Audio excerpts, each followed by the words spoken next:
Welcome to Stories Podcast. I'm your host, Amanda Weldin. Today's story is called The Princess's Excellent Birthday Party. It's inspired by a Macedonian folktale and written for you by Daniel Hinds. Thanks. Enjoy the episode. The Princess's Excellent Birthday Party. Once upon a time, in a small, rocky kingdom, a princess was having a birthday party. The king, who loved parties only a little less than his daughter, wanted it to be the biggest, best, most excellent birthday party ever. And so, he invited everyone. All their friends got invitations, and of course, all of their family. So too did all of their acquaintances and all of the workers about the castle. But even after they had all been invited, the king felt he needed even more guests. He was on a roll and having the time of his life. I think that's probably enough, Dad, the princess said. She, unlike her father, preferred smaller, quiet gatherings with poems and games. I'd really rather just have a little thing, maybe a couple friends and... Nonsense! My little girl needs the biggest party ever, he proclaimed. Why should we stop at just human guests? He invited all the animals about the grounds, everyone from the Duke's pet dog to the knight's war horses, stomping and snorting in their stables. He had royal pages run down climbing cats and slide invites into the mouse holes.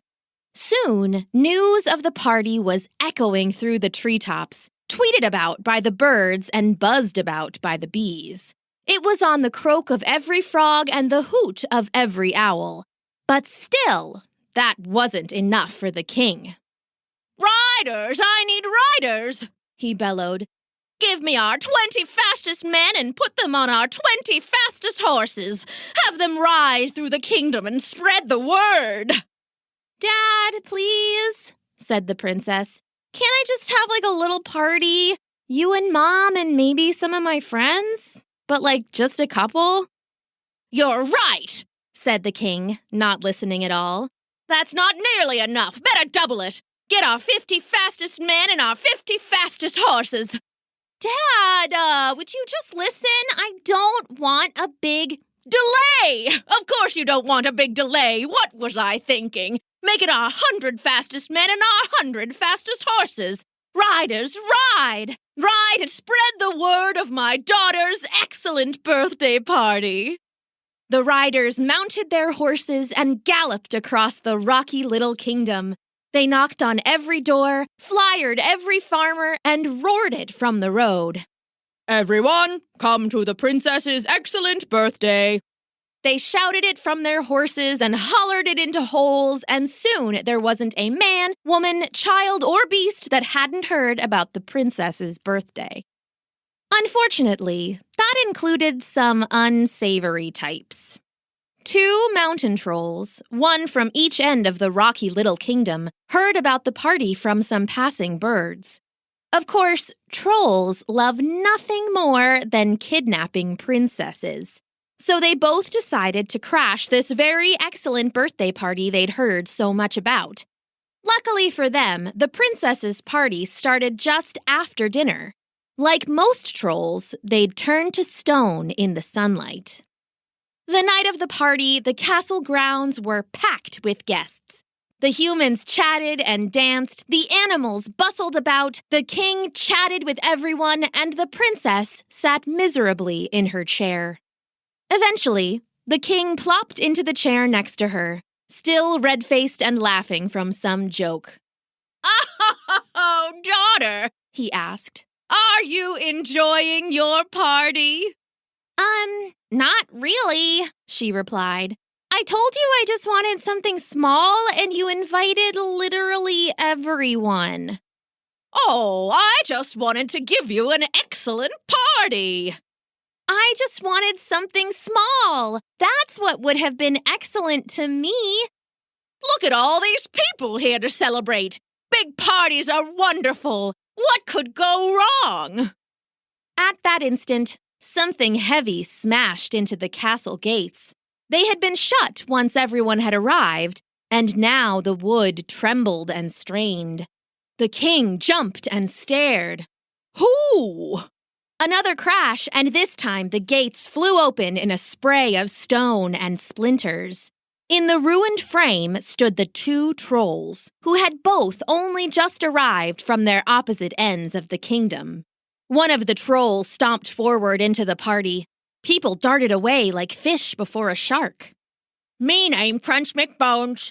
Me here take your princess. The crowd gasped, and then the other troll stomped forward and shoved aside the first. No, me name Bones McCrunch, and me here take your princess. They started to shove each other, towering over the other party guests. They crashed through tables and wrestled through the dance floor, leaving it in splinters. The king and the rest were in panic, but the princess, who was very brave, kept her cool and piped up from her chair. Crunch, Bones, listen. The two trolls froze in the middle of biting each other's legs. I'm the princess, and I can only go with one of you. Me, cried Crunch. No, me, bellowed Bones. Yeah, but only one of you, the princess said. What one? Rumbled Crunch. The crowd was still frozen, as was the king, watching the young birthday girl organizing her own capture. The princess, though, she was watching the sky. The party had gone very late, and it was starting to lighten to the east. Okay, there's 3 challenges, she called out. The winner gets to kidnap me. The trolls started to grumble and push each other again. Unless you're afraid. They froze. Bones McCrunch not afraid of anything. Crunch McBones never afraid. Okay, for the first challenge, the princess looked around and caught sight of some boulders. It's a test of strength. Whoever can lift the biggest boulder wins. The two trolls hurried to the boulders, their massive bodies knotted with gnarly muscles.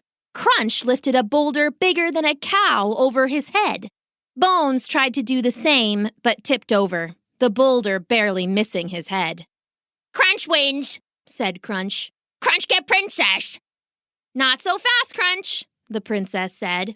That was only the first challenge. Now it's time for the second. All right, well, the second challenge is, She faltered for a moment, but by this point the king realized what she was doing. A test of speed, he cried. See there, that farm wall in the distance? Everyone turned and looked, barely making out the low gray stones. First one there and back wins. Are you ready? Ready, said Crunch. Are you set? Set, said Bones. Go! The king bellowed, and the two trolls took off running. Some of the crowd took the opportunity to slip away from the angry trolls, but most were too curious. They stayed, eagerly watching the running monsters. In the end, Bones got back first, a full minute ahead of the panting Crunch. Bones win, said Bones.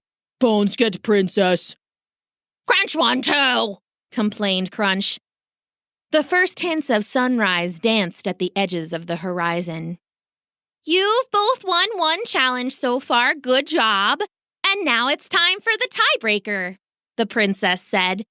She needed just a little more time. It's a test of wit. I'm going to ask you to a riddle, and whoever gets the answer first gets to kidnap me. Sound fair? Crunch hate riddle, said Crunch. Bones hate riddle more, said Bones. Well, I guess neither one of you gets to kidnap me then. The trolls looked at each other, and so did the nervous party guests. The trolls could smash them apart and steal the princess if they really wanted to, but they didn't seem to remember that. Fine, riddle me, said Crunch. I eat riddle like breakfast, said Bones. The princess eyed the horizon, a little smile dawning on her lips. She was thinking of an old poem she liked. All right, she said. Listen close now. There is a golden sleeper who's always warm in bed. She goes to sleep each night at dusk, for dawn raises her head. No one dares to meet her eye, she'll steal your very sight. She sails across a sea of blue, a ship of heaven's light. Who is she? The two trolls thought for a long time. Their eyes crossed and their ears smoked and their tongues lolled out like thirsty dogs. Oh, Crunch ventured. Bones tried. You two need a hint? They both nodded their brutish heads, grunting out a yes. Well, it's round. Ball. Head. No. It's also hot. Fire. Lava. Close. Want one more hint? Yes. Hint. It's right behind you. At that moment, the sun crested the horizon. Its early purple-gold rays spilled over the party. The trolls, Crunch and Bones, turned and screamed, grabbing onto each other just in time to be turned to stone with an echoing crack. Sweet mother of monkeys, the king cried. Are they stone? A brave knight came from the crowd and drew his sword. Keeping his distance, he carefully knocked on the trolls. There was a hearty thonk-thonk noise.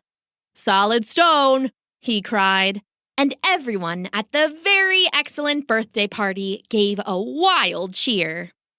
Surviving two trolls was cause for celebration, and the party started all over again. The king pulled the princess aside and gave her a big hug. Oh, sorry, darling, he said. I should have listened to what you wanted. I got so caught up in having a huge party, I accidentally got the trolls invited. That's okay, Dad, she said. Maybe tomorrow we can have a little party? Just like the family and a couple of my friends? I think that sounds perfect, he agreed. In the end, the princess had a wonderful little party with just her mom and her dad and her two best friends. And the trolls? Well, they were too big to move, so the king just built a fountain around them, said it was a statue, and called the whole thing a birthday present. The end.